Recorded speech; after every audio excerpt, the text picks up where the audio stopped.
Okay, good evening everyone to our fourth fourth forum in this session and 55th in total. Tonight's speaker is Roman Zaitsev. We haven't seen him for a while. If you remember, his first speech was about Immanuel Kant's moral philosophy 2 years ago. Then he gave a speech on Wittgenstein's theory of language game. And then another one on Plato's theories of ideas. And tonight he is back again on the field of German-speaking philosophers, Martin Heidegger and his theory of language and being. Martin Heidegger was born in 1889. He died in 1976. Yes. His starting point was the being. There was a philosopher, Alfred Whitehead, who said that all subsequent Western philosophy is just footnotes to Plato. So Heidegger wanted to break with this. He went back before Plato. So he said that he thought that all the Western philosophy made a mistake. So he went before Plato to Parmenides and all the others that were at that time. He wrote a famous book in 1927 called Being and Time. But it wasn't finished. It's like 700 pages, and it was the first part. But then he never finished the second part because he changed his thought, and he entered into another intellectual period. So then he started writing about language and being. Roman is going to talk about this intellectual period of Heidegger. Thank you. So Heidegger is really crucial figure for the history of philosophy, and somebody said that he's the main philosopher of past century. And Heidegger mostly famous for his early work, Sein und Zeit, Time and Being. But then, after a short period of time after Sein und Zeit, he actually had like a so-called turn in his philosophy, like German word caring. So it means that he found many ideas in his early work as a error, and then he didn't publish any big books about philosophy, but he just came up with some short essays on some problems like being and language and so on. So what I think, if we understand, Heidegger is famously, the philosophy of Heidegger is famously difficult for understand. So I just want to make some things kind of easy for you. There is a bit of code here, and I want to start with a crucial thing in Heidegger's philosophy, which calls difference. Like the difference between the ontological difference between being and beings. What's I think it sounds a little bit similar in English. It's like being with a big B, and beings like existing things. So I think that we can think about German terms Sein and Seiende. Sein is something that is a being with big B, and Seiende is basically the adjective for something being. Like it can be anything we can think about. So in Chinese they have a nice translation of Sein is 本事. And like Seiende is 事者, like something that is 事, that exists. So I think I will start with this very simple thing. If we can imagine the word being, we always should connect the word to the anything that being what. For example, we can say being a student, being old, right? Something like this. But if we can imagine the word being out of the context, can we imagine it? it's something that we cannot capture the meaning. It's always connected with something, that being.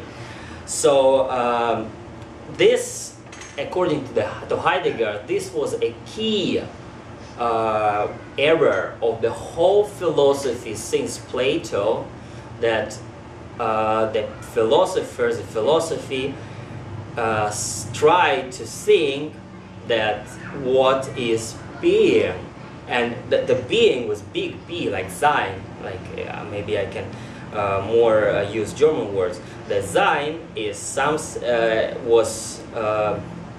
is the same like Sein there.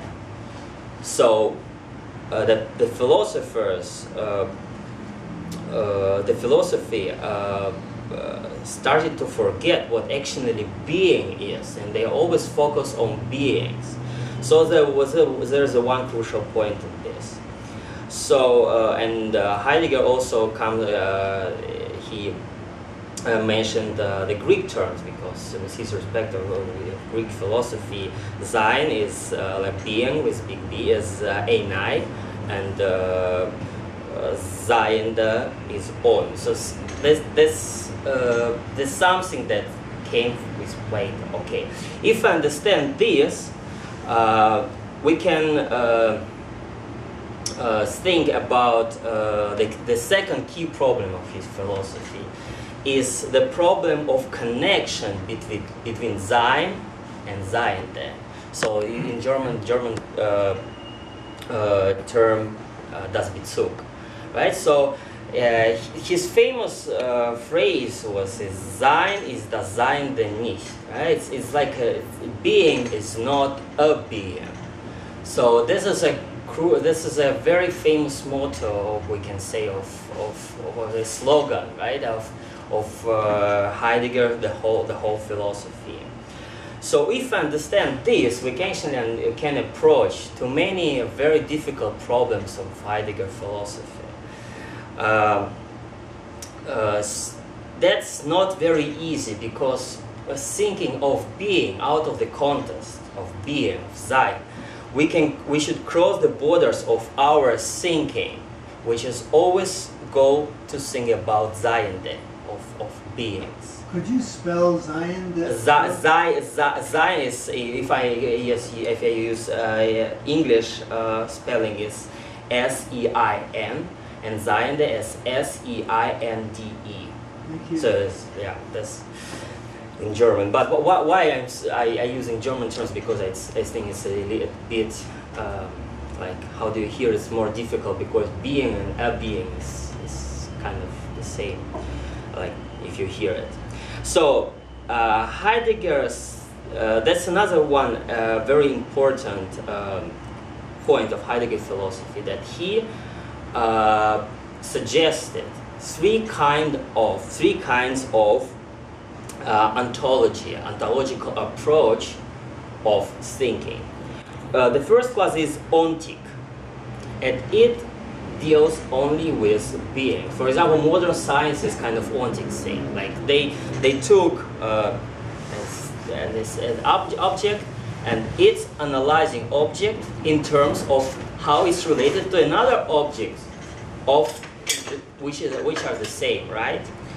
And this is the first one, ontic, from on, right, from Seiende. And the second one is ontological approach.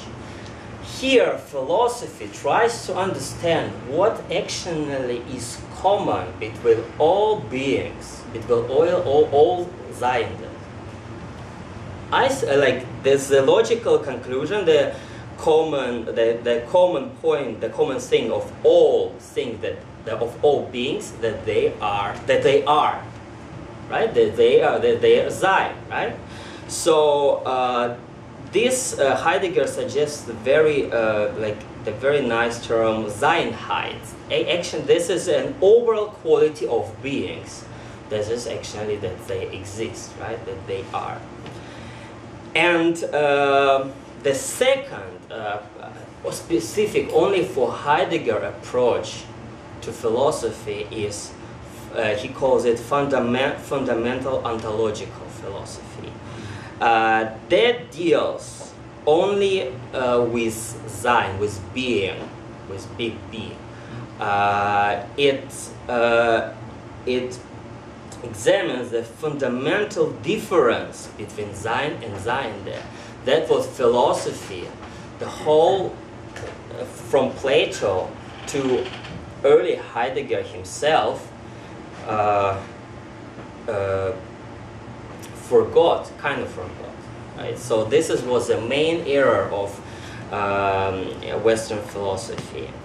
Then he said that the main point of philosophy is Sein-Geschichte, and then he suggested the new word Sein. That's the Sein that I spoke earlier. Is the spelling in English is S-E-I-N. Then he chose the old German word Sein with Y. It's S-E-Y-N. So Sein-Geschichte is a history of Sein, is a history of being, is the history of being out of the context of beings, of things that exist, like that.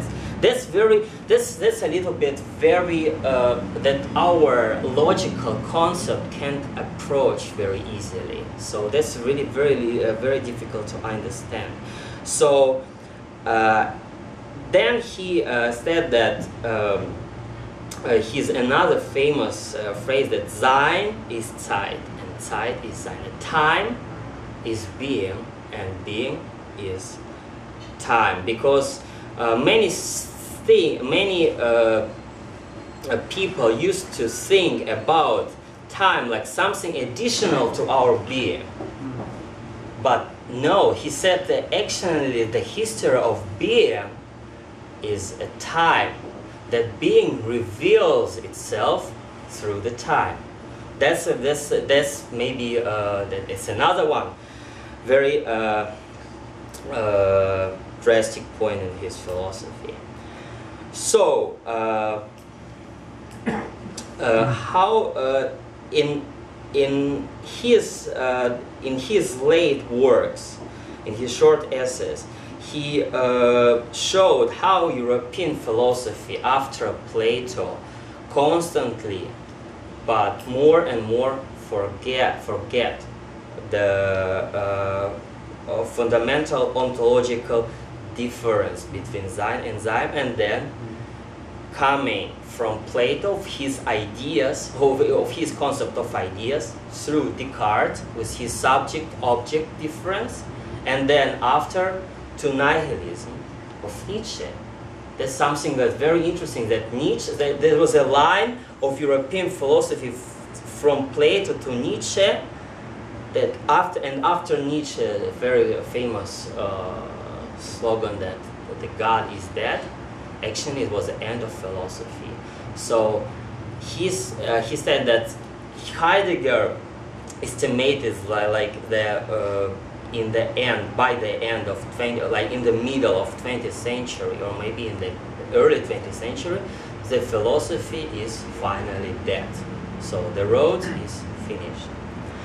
So now we are going to talk about what we can do with this error approach, and how can we. Heidegger here he didn't substitute the mistaken, how he saw the concept of European philosophy, with new ones, but actually what his approach is to go behind, to go back to Plato, and before Plato, to a so-called fork of the road, and say what was wrong with European philosophy, that actually it came to nihilism. And it's very famous here, his conception about truth, that we know the famous three theories of truth, like coherence theory, pragmatical theory, and other.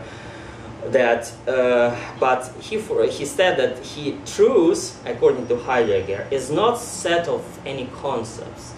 He came up here with the ancient Greek word aletheia, which is disclosure, unconcealment. That being is revealed. Being reveals itself.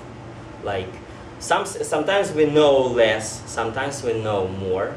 That's how we actually through truth, being is revealed through Dasein, which actually means a person.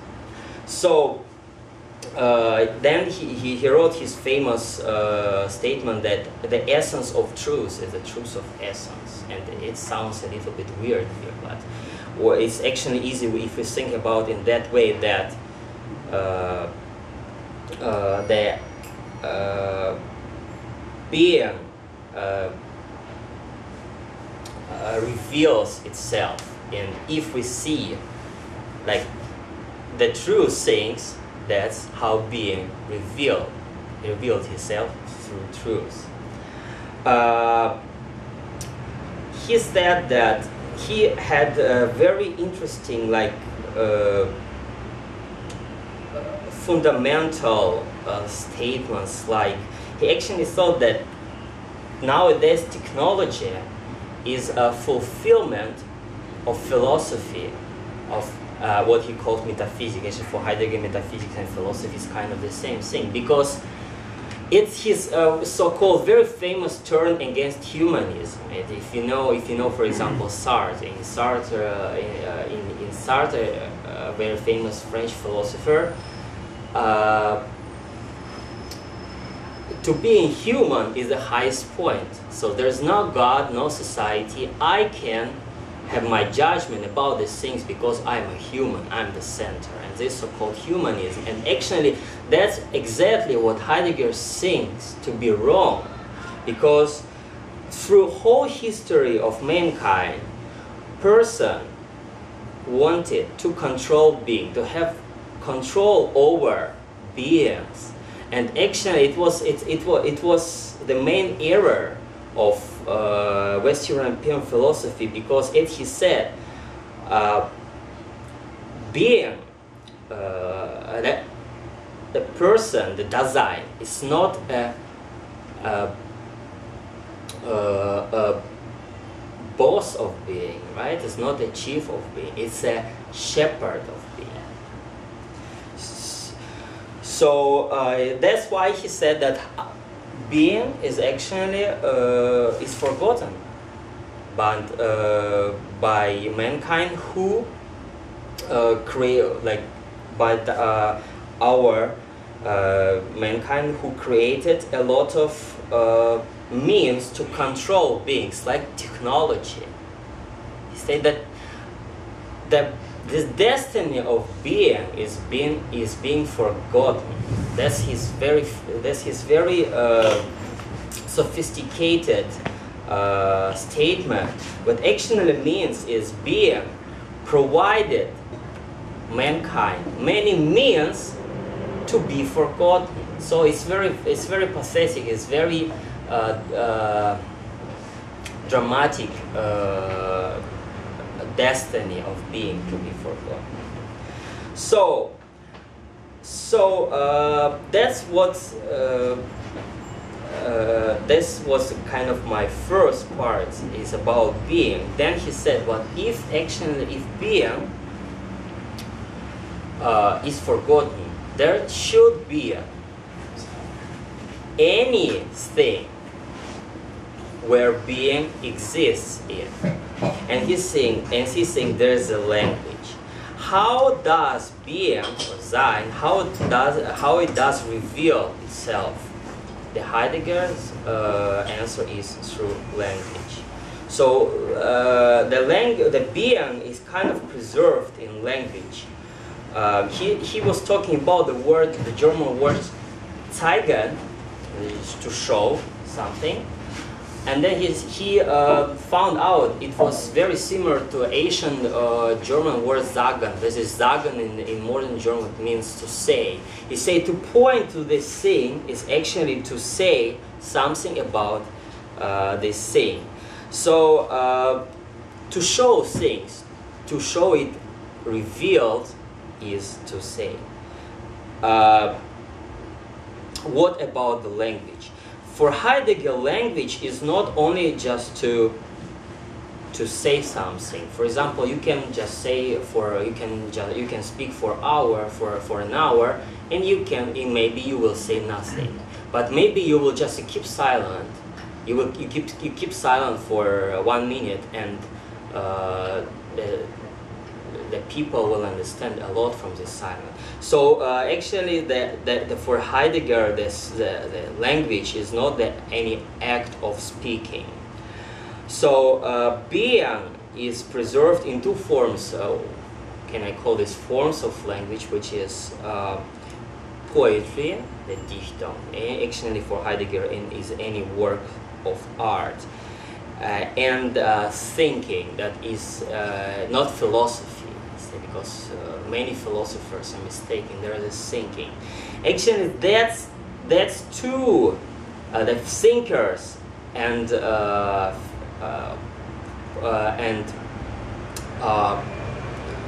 people who created the work of art. They are subject of Sein-Geschichte.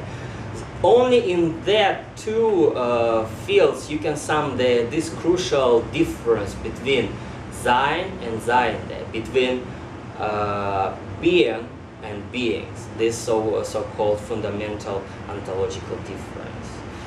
So he's saying that to understand being is very difficult. He wrote his book with very nice, it's in German, it's called Holzwege. This means that there's some small roads in the forest. When it starts with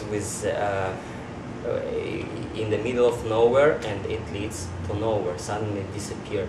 So he's saying that we have sometimes, if we should understand experience, what he says, experience being, that we should try to listen to being very attentively through works of art and through thinking, that the masterpieces of thinking. Being is revealed in language, and this very then another, maybe the last one, crucial point in my lecture about Heidegger. That's it's not like we selected. Man is when he's speaking, when we are speaking, we're selecting a word to describe a thing. It's the word is choosing the meaning which is given by the speaker. So actually, it's not we speak the language. The language is spoken through people. It's kind of a revolution. It sounds a little bit like a Kant Copernican revolution, right? That the reality is conformed to my concepts, not the way around. So language is studied by many disciplines like linguistics and many others, but none of them can understand the logical nature of language. That language is a monological thing. That you can't speak about language through the language. You just can listen. Language can say everything by itself. He in his short essay, he's analyzing the nice poem of Georg Trakl, is a famous German poet, and he said that he showed this, that in his poem Trakl was enlightened, and in very short poem he shows how that thing is denoted by the word. We can't understand anything that we know the word for. It means if I don't know the word for this thing, we actually can't approach. We approach everything through the word. And what actually does it mean? So only word, like a word, only word can exist to think. To make a thing, And it doesn't mean a thing exists independently of us, but it means that we live in the world which consists of things, and they are denoted by words. So how one understand, this is very famous, is understand the world. Actually, understanding is existing for Heidegger, for Dasein, actually through the language. So I think that's kind of what I wanted to say, like the main points of my lecture. So I think there will be some questions maybe. So lots of questions. So thank you, Rama.